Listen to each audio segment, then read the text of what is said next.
Orain plan estrategikoaren aurkezpena dugu eta gurekin Candido Hernández dago. Tutik bizi izan ditut plan hau aurrera ateratzeko berak ipini dituen aleginak eta gogoak. Eskerrik asko, Jon. Egunon guztioi. Eta, hasiko gara plan hau aurkezpena. Nazioarteko ebaluazioa guztiek eta diagnostiko ebaluazioak adierazten digute Euskal Hezkuntza sistemako emaitzak ez direla kaskarrak. Esan genezake onak direla, baina asko hobetu behar dugu. Hori dela eta ezin konformatu. Ikasle guztien emaitzak hobetzea lortu behar dugu inor baztertu barik. Ondo aztertu behar dugu sistema osoa, administrazioa, ikastetxeak, familiak, ingurunea, eta indarguneak antzeman behar ditugu egonkortzeko, eta ahulguneak ere bai gainditzeko. Bestalde, oraintzu, McKinsey txostenaren ondorioak aurkeztu ditugu eta txosten horren arabera, munduko lehenengoen artean gaude hezkuntza gastu mailetan. Baina, lortzen ditugun emaitzak ez dira maila berekoak. Beraz, ikusi behar dugu nola erabiltzen diren baliabideak, zertan eta zer irizpiderekin. Gaur, eskola inklusiboaren esparruan aniztasunari erantzuteko plan estrategikoa aurkezten ari gara. Eta horrek, adierazten du, hezkuntza sailak konpromisoa hartzen duela sistema osoa hobetzeko aurrera pausuak emateko. Konpromiso hori, berriz, jende aurrean azaltzen dugu, baina horrek, hezkuntza eragile guztien konpromisoa ere eskatzen du. Irakaslea, ikasle, familia, erakunde eta elkarteena, sindikatuena eta abarrena.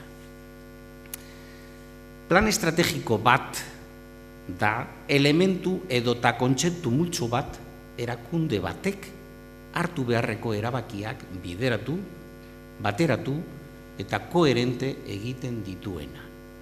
Kasu honetan, hezkuntza sailaren plan instituzional batez ari gara. Plan hau prestatzeko prozesua luzea izan da, hezkuntza sistema aztertzetik abiatu da, eta hainbat sede planteatu ditu, eta sede horietatik abiatuta aldiz helburuak eta etorkizunean egin beharrekoak. Jokatzeko aditu batzorde bat eratu zen, batzorde horrek lehenengo zirriburroa idatzi zuen, behin zirriburroa hori idatzita eragile guztiei zabaldu zitzaien, aztertu eta ekarpenak egiteko. Hainbat ekarpen jaso ditugu eta horri esker sano hobetu dugu plana.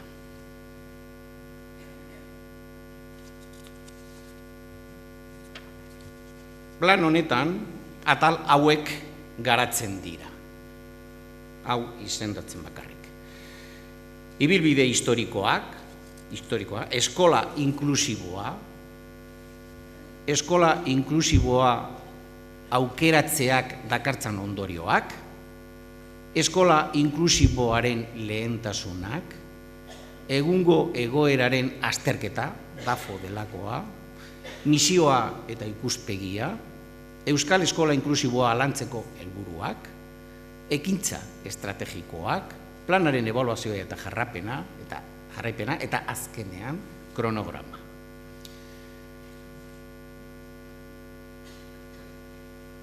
Ibilbide historikoak erakusten digu zein ahalegin egin dituen azken hamarkadeetan Euskal Hezkuntza sistemak kalitate mailak eta zuzentasun mailak hobetzeko.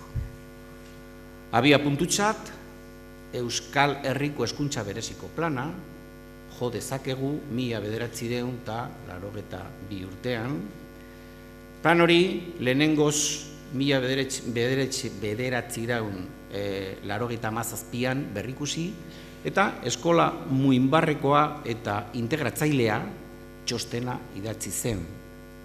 Txostena mugarri bat zen, izan ere, konsiderazioa teorikoak, antolamenduzkoak eta metodologikoak finkatu zituen, guztiontzako eskola lortzeko bidean aurrera egiteko.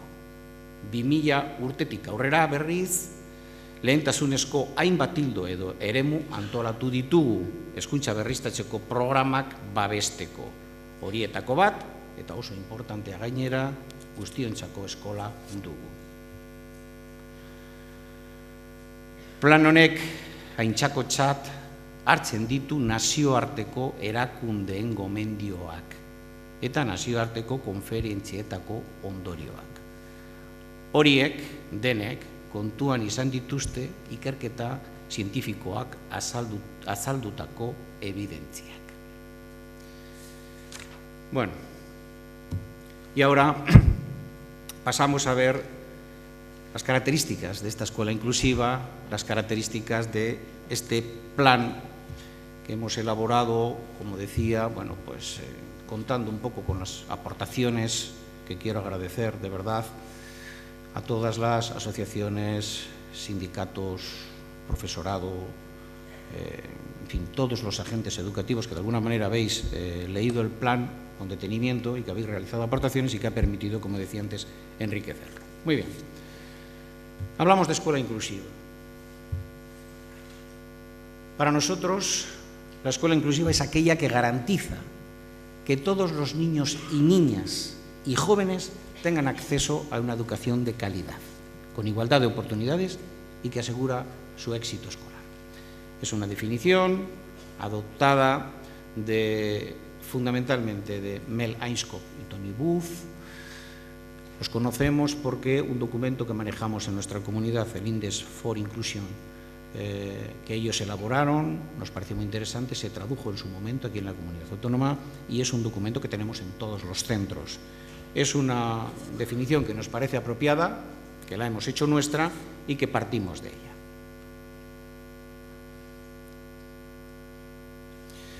Bien, esta escuela inclusiva, entendemos por esta escuela inclusiva, que se sitúa en la distancia que va de la normalización al reconocimiento de los derechos humanos, de la situación en la cual tenemos al alumnado en los centros ordinarios, pero que no es suficiente que estén, que debemos considerar las dificultades que todos y cada uno presenta y debemos manejar la perspectiva del derecho que cada uno y cada una de nuestros alumnos tiene a que partamos de su nivel y a que consigamos el máximo desarrollo según sus propias capacidades. Este es un derecho individual y es un derecho que debemos tener en cuenta y respetar claramente. Es la distancia que va de la educación especial a la educación entendida como oportunidades para todos. De la educación especial que contemplaba centros especiales donde estaban el alumnado que tenía características determinadas o que tenía dificultades determinadas, pero que pensamos que tiene que hacer ese recorrido a los centros ordinarios y responder con una respuesta ajustada a las necesidades de los alumnos y que les proporcione oportunidades para todos. Es la distancia que va de la diferenciación curricular al currículum ordinario. Debemos procurar que tengan cabida todos en el currículum ordinario.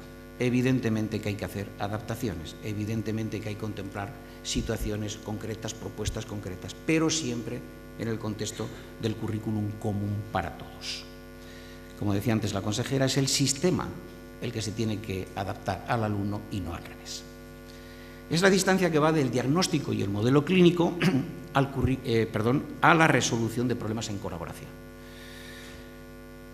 Pasar de lo que sería la consideración puramente individual, con el problema individual o con la dificultad individual que presente algún alumno o alumna concreto, y a partir de ahí y de su diagnóstico, elaborar un tratamiento, elaborar un plan específico para él nada más, a considerar que la mejor respuesta no viene por ahí, ni fundamentalmente por ahí, sino en el conjunto de abordaje entre todo el equipo docente,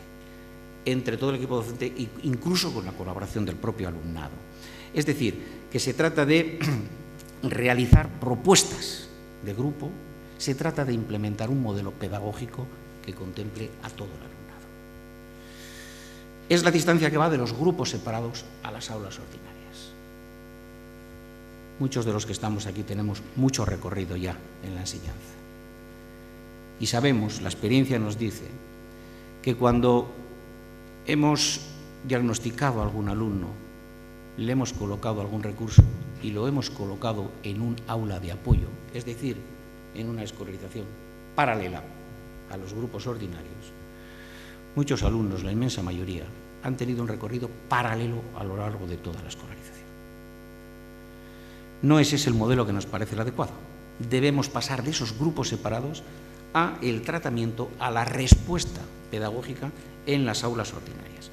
Además, diríamos que los alumnos y alumnas que tienen más dificultades se van enfrentando a lo largo de su escolarización a situaciones de fracaso en las aulas ordinarias, en los contextos ordinarios.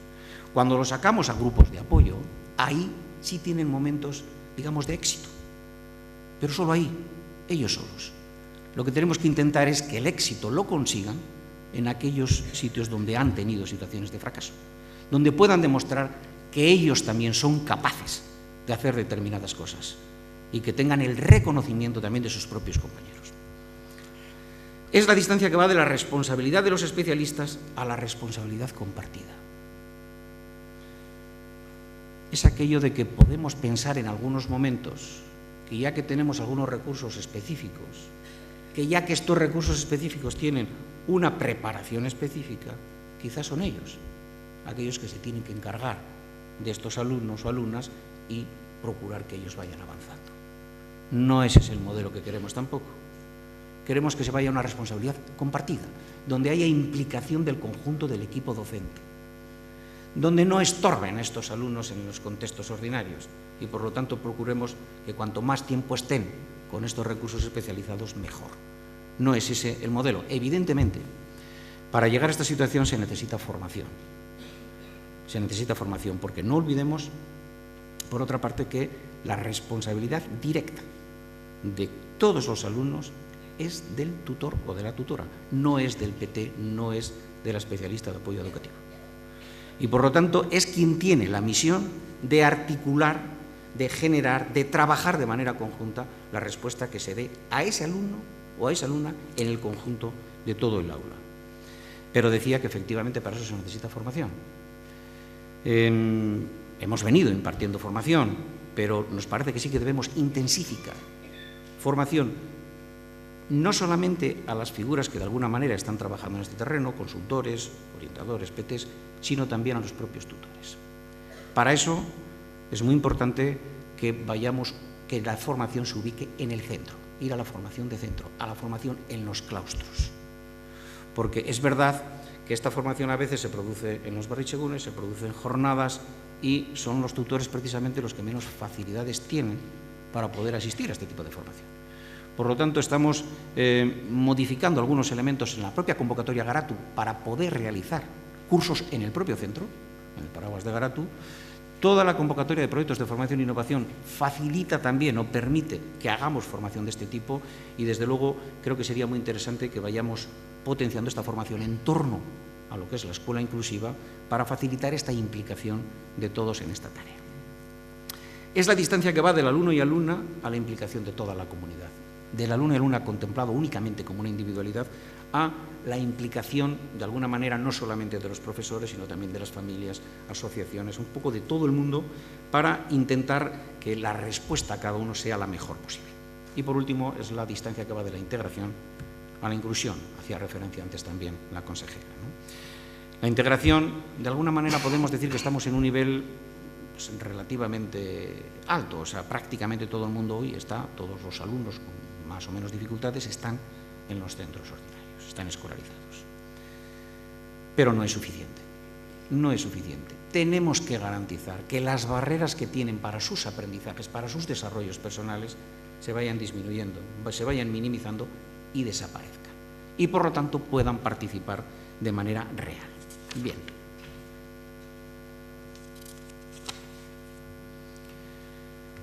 Este plan plantea que es necesario considerar determinadas variables para influir sobre ellas o de determinadas dimensiones, para trabajarlas, tenerlas en cuenta y desarrollarlas. La sitúa, siguiendo también este documento al que me refería antes del Index for Inclusion, de culturas inclusivas, políticas inclusivas y prácticas inclusivas. Estos son tres elementos que se tienen que tener en cuenta en todos los estamentos del sistema educativo, empezando por la Administración y terminando en los centros educativos.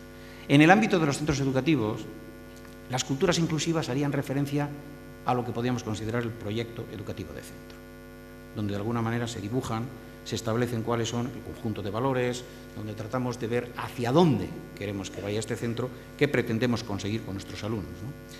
Las políticas inclusivas, de alguna manera, hacen referencia al proyecto curricular de centro, donde articulamos el currículum a nivel de centro, y las prácticas inclusivas harían referencia a la práctica de aula, a las programaciones, etcétera, etcétera. Se trata de que en el análisis que hagamos de todos estos documentos tengamos muy presente la perspectiva inclusiva. Tengamos muy presente que cuando diseñemos determinadas actuaciones debemos tener en cuenta que todos tienen que tener cabida. Por lo tanto, hay que considerar los niveles de todo el alumnado que tenemos en el centro. Bien, yendo a cuáles serían las prioridades que planteamos en este plan de atención a la diversidad en el marco de una escuela inclusiva. Por un lado, el ajustarse a las necesidades de cada alumno y alumna. Esto lo venimos repitiendo, pero es que es un elemento absolutamente esencial. Como decía, debemos tener en cuenta cuáles son todos los niveles que tenemos en un aula y todos los niveles que tenemos en un centro, y todos deben ser considerados. Hemos tenido quizá en momentos la tendencia a considerar más los niveles más bajos, pues porque quizá eran los que más nos llamaban la atención en un momento, los que más desvalidos podríamos ver, y por lo tanto como que queríamos impulsar más este terreno. Queremos transmitir que hay que tener en cuenta efectivamente esto, pero también hay que tener en cuenta los niveles más altos. También hay que tener en cuenta aquel alumnado que presenta altas capacidades, que presenta unas posibilidades de desarrollo mucho mayores, y que si no le damos una respuesta adecuada, también corremos el riesgo de que se nos queden en el propio proceso. Algunos de ellos incluso fracasar en el propio sistema. Por lo tanto, considerar en ambas situaciones.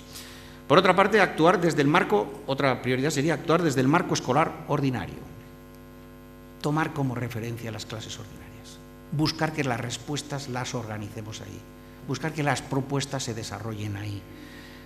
En este sentido es muy importante, y estamos insistiendo bastante desde diferentes normativas, convocatorias, etcétera, en la conveniencia de que los centros elaboren proyectos globales, articulen proyectos que permitan, digamos, cohesionar el equipo, poner a funcionar de manera conjunta al propio equipo docente, ¿no? Porque de esta manera, quizá entre todos, sí que nos dé más posibilidades de que podamos articular propuestas pedagógicas que se puedan desarrollar en el entorno escolar ordinario. Otra prioridad sería implicar a todo el profesorado, familias y profesionales. Bueno, parece bastante claro que en esta tarea, desde luego, no es una tarea solo del profesorado. Necesitamos a las familias, necesitamos a otros profesionales, necesitamos que de alguna manera esta implicación sea real para poder avanzar. Otra sería incidir en la detección y la intervención temprana. Este es otro elemento que consideramos bastante clave. Hay en este momento una iniciativa interdepartamental entre Acción Social, Sanidad y Educación para intentar coordinar las diferentes iniciativas que hay de actuación sobre las edades más tempranas. La verdad es que creemos que puede ser muy interesante y que puede dar mucho juego. Desde luego es absolutamente necesario impulsar la intervención en estos niveles. Cuanto más prevención hagamos desde los niveles bajos, menos necesidad de intervenir en cursos más altos, donde además la intervención, y lo sabemos todos, es bastante menos eficaz y logramos menos resultados. Y otra de las prioridades sería ofrecer oportunidades reales de aprendizaje a los colectivos más vulnerables a la exclusión social. Está claro que aquí nos encontramos con colectivos con riesgos importantes, con situaciones muy desfavorecidas, y desde luego un plan de estas características debe colocar aquí el foco también e intentar que se produzcan mejoras en esa situación. Bien, por otro lado, dentro del plan hablamos también de lo que serían la necesidad específica de apoyo educativo. Este es un concepto que aparece en la LOE y que nos lleva a una serie de clasificaciones. No me voy a extender en ellas, porque entre otras cosas, y ya avanzo además de esta presentación que estamos haciendo aquí con los equipos directivos de los centros, además de asociaciones, sindicatos, etcétera, vamos a realizar también ya más que presentación, sería una sesión de trabajo con consultores y orientadores que haríamos por territorios. Entonces ahí es donde entraremos ya más en este tipo de situaciones más específicas, pero en todo caso sí que hace referencia a que nos estamos situando en colectivos que tienen que ver con necesidades educativas especiales. Aquí hablamos de discapacidad y de trastornos graves de conducta, con dificultades de aprendizaje, y aquí hablamos de dificultades específicas de aprendizaje como la lectoescritura, como el cálculo. Hablamos de trastornos de déficit de atención con o sin hiperactividad. Hablamos de capacidad intelectual límite, etc. Otro bloque, otro grupo, sería las altas capacidades.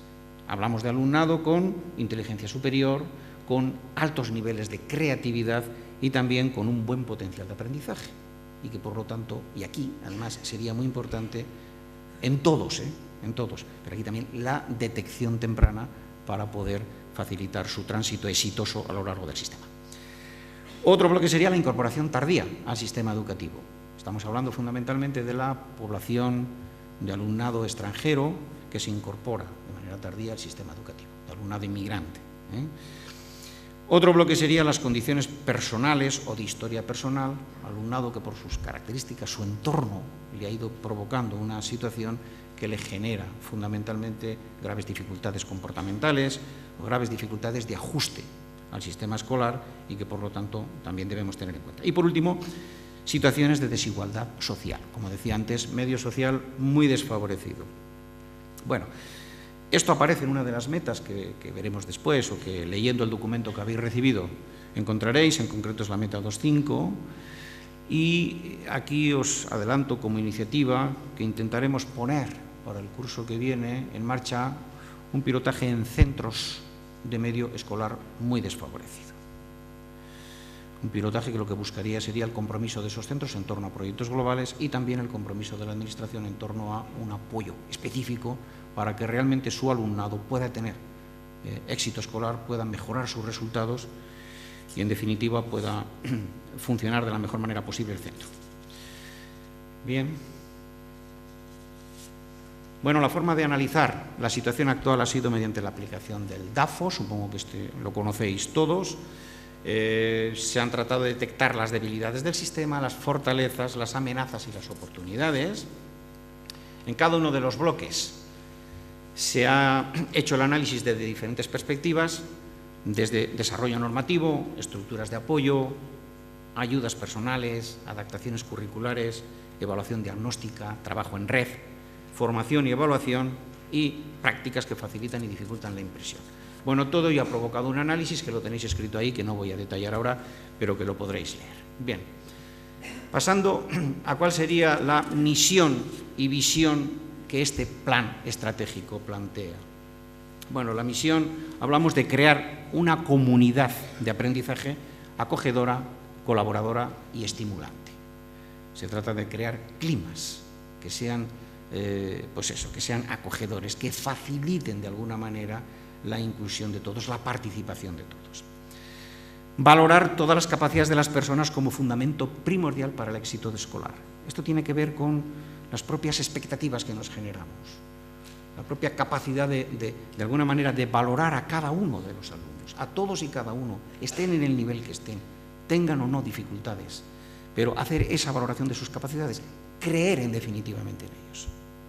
Y si creemos en ellos, lo transmitimos, lo captan, Por lo tanto, esa capacidad de valorar todo el potencial que tienen y sus posibilidades de avance. Otro elemento sería desarrollar valores inclusivos compartidos. Otra, fomentar una cultura ética desde la igualdad, equidad y justicia en todas las decisiones y prácticas educativas. Esto quizá nos lo va a desarrollar más después Javier Tamarit, que le tenemos aquí entre nosotros, pero sí que me gustaría insistir que este es un elemento esencial. Cualquier decisión que se toma, en cualquier nivel, sea en la administración, en los niveles más altos o en los niveles intermedios, sea en los centros educativos, sea en el aula, cualquier decisión que se toma está cargada de valores, está cargada del sistema de valores que aplicamos y también, diría yo, incluso en momentos de los propios prejuicios que tenemos que tener encima. Es necesario, de alguna manera, que explicitemos estos valores para que los podamos tener en cuenta. No se trata solo de tener escritos unos textos que pueden parecer muy bonitos, pero después, en momentos cuando tomamos determinadas decisiones, no casan con estos planteamientos. Y no casan a veces porque lo que nos puede es la actitud que tenemos. Lo que nos puede es ese valor que quizá no esté explicitado, pero que estamos aplicando de hecho. Por lo tanto, es muy importante que los pongamos encima de la mesa, que los revisemos de manera conjunta y que nos dotemos de un código ético, que es otra de las iniciativas que planteamos aquí, de un código ético que no esté solamente escrito, sino que realmente lo tengamos en cuenta y lo apliquemos. Respecto a la visión, estamos hablando de un horizonte temporal hasta el 2016 y ahí quisiéramos conseguir que los centros educativos dispongan de protocolos, de instrumentos también. Y cuando hablamos de instrumentos hablamos de toda la capacidad organizativa, pedagógica y de estructuración de un centro para la toma de decisiones en clave inclusiva. Aquí vuelvo a insistir en la idea de los proyectos globales como un recurso potentísimo, como un elemento potentísimo de actuación dentro de los centros. Otro aspecto que quisiéramos tener elaborado ya para entonces sería la revisión normativa académica, de toda la normativa académica. Esto es algo que vamos a poner en marcha de manera muy rápida. Vamos a constituir un grupo de trabajo porque en la práctica nuestro paraguas en este momento legislativo normativo es el de 1998 y necesariamente con una LOE por medio y con un cambio o cambios producidos tanto en el sistema educativo como en el conjunto de la sociedad, pues tenemos que hacer esta adecuación. Por lo tanto, esto lo vamos a poner en marcha de manera inmediata. Otro elemento que quisiéramos que los centros contaran con él sería que las familias fueran una parte activa de la comunidad educativa. Efectivamente, la escuela tiene que ser acogedora y tiene que ser acogedora también de las familias. Pero para eso también tenemos que creer en que las familias es un elemento positivo, es un elemento de aportación. Esto solo lo lograremos desde la idea clara de que cada uno en la comunidad educativa tiene su papel y se tiene que centrar en él. No se trata de invadir campos de trabajo, se trata de colaborar. Pero las familias es un elemento fundamental, porque nosotros tenemos que trabajar con ellas pautas que les permitan hacer el recorrido de sus hijos e hijas, que les permitan estructurar apoyos, ayudas efectivas y reales con sus hijos y con sus hijas. Y que además, aparte de esto, sean un elemento también de aportación en todos los debates, estructura y trabajo que hagamos en el centro. Y el último elemento sería la dotación de recursos personales y materiales que favorezcan la plena inclusión y el éxito escolar. Aquí en los recursos personales y materiales sí que me gustaría hacer una reflexión en el sentido de que, desde luego, perseguir una escuela inclusiva, este plan que estamos tratando de llevar adelante, si no cuenta con los recursos necesarios, difícilmente se puede conseguir éxito en este plan, difícilmente. Por eso, recortes del tipo de los que se han anunciado puede comprometerlo seriamente. Pero siendo esto verdad, que se necesitan los recursos y que estos tienen que ser suficientes para llevarlo adelante, sí que quisiera colocar también otro elemento de reflexión. Y es que si tenemos más de los que se necesitan, también ahí podemos tener un problema. Y este sí que creo que tenemos que hacer un esfuerzo para hacernos conscientes. Hablaba antes de la responsabilidad compartida y no de traspasar la responsabilidad a los recursos extraordinarios. lo que queremos transmitir es que un centro que tiene un alumnado determinado con unas características determinadas tiene que estructurar todo su plan de trabajo en torno, en primer lugar, a los recursos ordinarios. A los recursos ordinarios. Y con eso, evidentemente, llegaremos hasta un punto. Pero ese tiene que ser el primer paso. No es solamente que cuando tengo un niño con una dificultad, entonces que venga alguien que lo atienda. No, no, no. Es que tenemos que planteárnoslo entre todos, inicialmente. Y a partir de ahí, una vez que nosotros llegamos hasta un punto, es cuando a partir de ahí solicitamos recursos extraordinarios. Y ahí tenemos que tener en cuenta que cuando llega el recurso extraordinario, le tenemos que contextualizar en el trabajo del centro. Tiene que trabajar de manera colaborativa. ¿Vale? Entonces, decía que si tenemos también más de la cuenta puede ser un problema porque puede provocar, y creo sinceramente que en algunos casos ha podido provocarlo, una cierta desafectación de profesorado ordinario, de profesorado, de tutores. Es decir, como ya está el PT, como ya está la especialista de apoyo educativo, pues cuanto más tiempo lo tenga en ese sentido, quizá mejor, porque es que yo realmente no sé muy bien qué hacer. ¿Vale?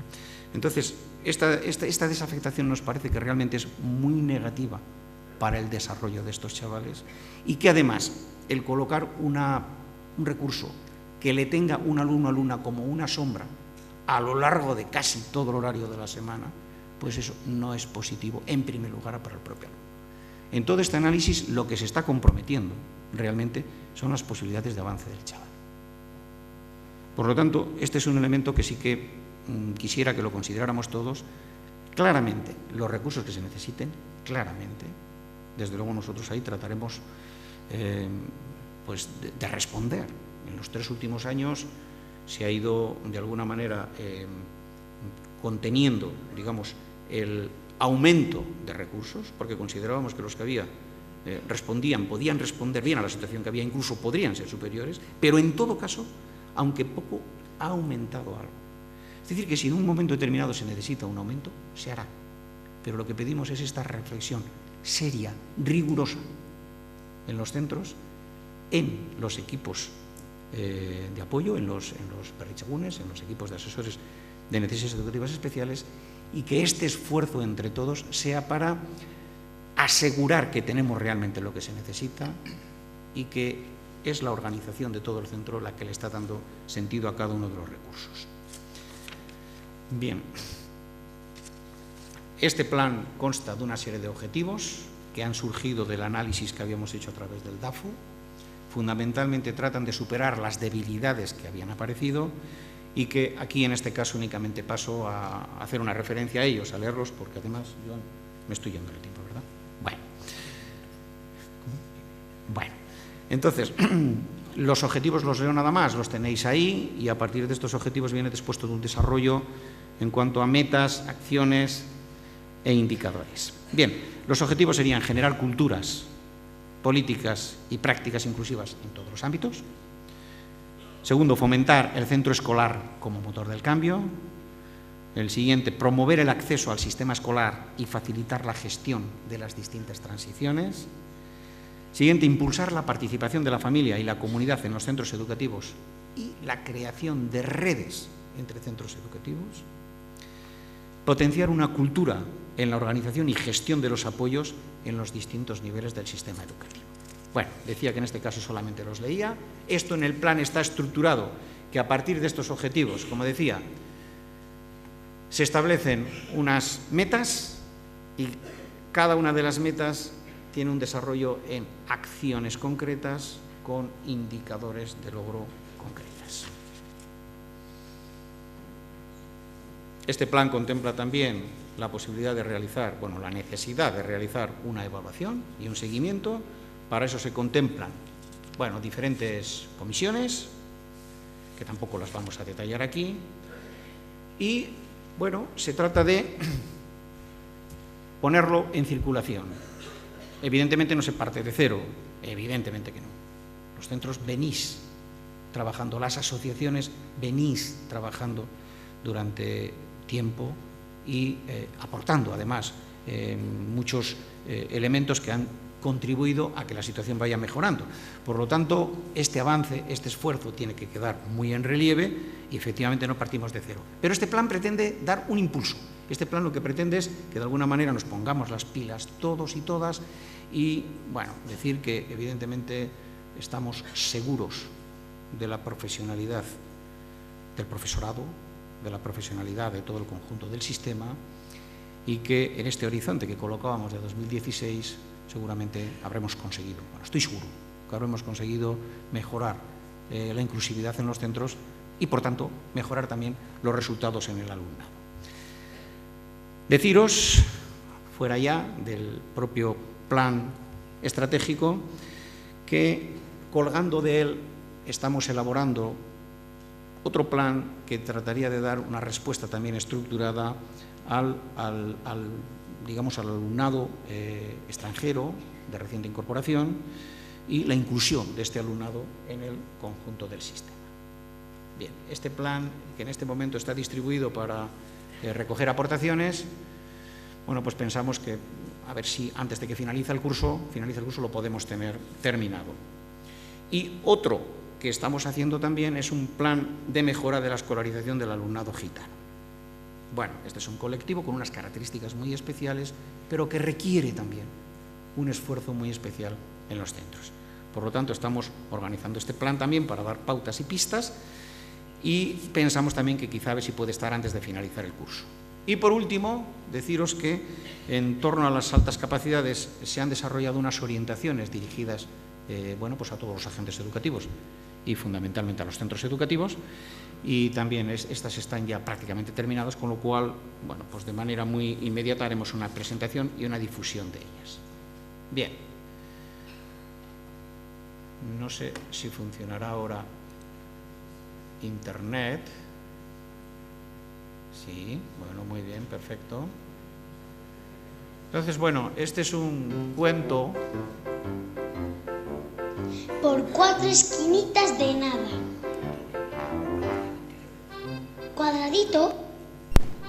Cuadradito juega con sus amigos. Ring, es hora de entrar en la casa grande. Pero Cuadradito no puede entrar. No es redondo como la puerta. Cuadradito está triste. Le gustaría mucho entrar en la casa grande. Entonces se alarga, se tuerce, se pone cabeza abajo,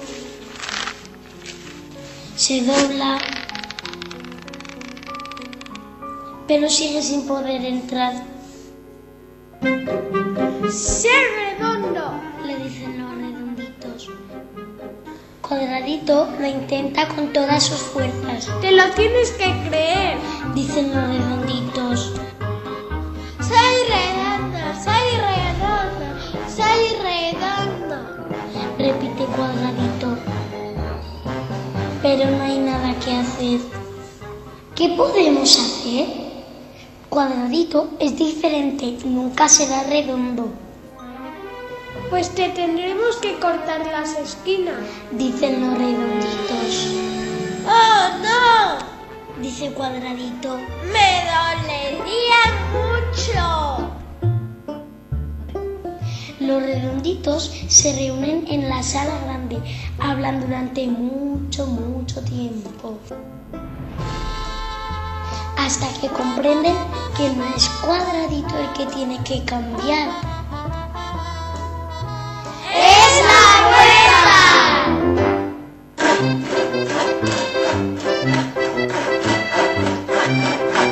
Entonces recortan 4 esquinitas. 4 esquinitas de nada, que permiten a Cuadradito entrar en la casa grande junto a todos los redonditos.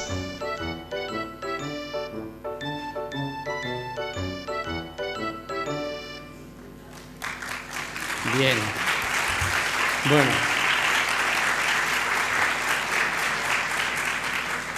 Efectivamente, deberemos juntarnos en la sala grande y aplicar aquello de que tiene que ser el sistema el que se adapte al alumnado y no al revés.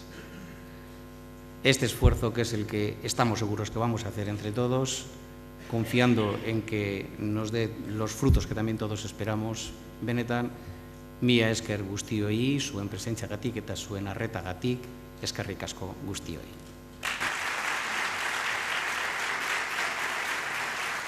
Mila esker Kandi, eta orain